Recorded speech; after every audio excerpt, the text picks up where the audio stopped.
Good evening. 16ই April থেকে 22শে এপ্রিল হচ্ছে oral head and neck cancer awareness week.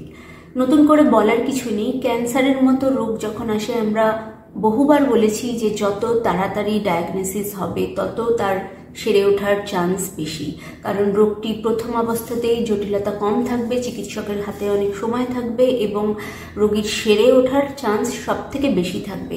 তাই যে কোনো রকম আপনাদের সমস্যা, যেমন জ্বর, আপনারা বুঝে পাচ্ছেন না যে কেন হচ্ছে, যদি 15 দিনের বেশি স্থায়ী হয়, কাশি, অথবা আপনাদের রেগুলার যে বাউল হ্যাবিট আছে বা ইউরিন হ্যাবিট আছে সেটাই যদি কোনো চেঞ্জ হয়, বা হঠাৎ করে অনেকটা ওজন কমে যায়, যে এতটাই কমে গেছে যে জামা কাপড় ঢিলে হয়ে গেছে, আপনারা বুঝতে পারছেন না কেন, অবশ্যই ডাক্তারবাবুর কাছে যান, পরামর্শ নিন এবং এটা নিয়ে কিন্তু দেরি করবেন না।